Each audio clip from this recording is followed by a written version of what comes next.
ඔයා 2026 A-level exam එක biology වලින් ලියන දරුවෙක්ද? විභාග පරිසරයක full paper එකක් time කරලා කී පාරක් ලියලා තියෙනවද? මේ ප්‍රශ්නයට හරි උත්තරයක් හිතට එන්නේ නැත්තම් මේ වෙද්දී ඔයා biology වෙනුවෙන් කරපු වැඩ ප්‍රමාණය මදි කියලා ඔයාට තේරෙන්න ඕනේ. එහෙනම් මෙන්න මේක හොඳින් අහගන්න.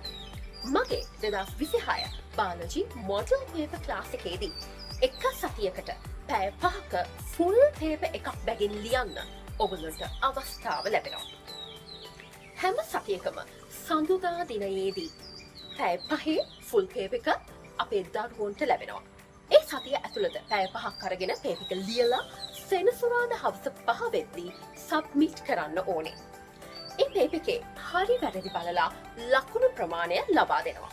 ඒ විතරක් නෙමෙයි තමන් paper එක කරද්දී කරපු අඩුපාඩු කොහොමද ගැලීමක් ඇතුව රචනා ප්‍රශ්නයක් ලියන්නේ තමන්ගේ වැරදි හදාගන්නේ කොහොමද කියලා හැම දරුවටම voice message එකක් ලැබෙනවා.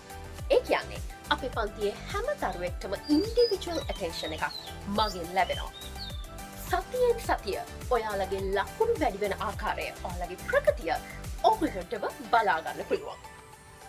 පැය 5 MCQ paper එක ඒ සතියේ සෙනසුරාදා සවස 5 ඉඳන් 9 දක්වා පැවැත්වෙන පැය 4ක live MCQ discussion එකේදී සාකච්ඡා වෙනවා. live class එකට එන්න බැරි දරුවන්ට ඒ පන්තියේ recording එක ලබා දෙනවා.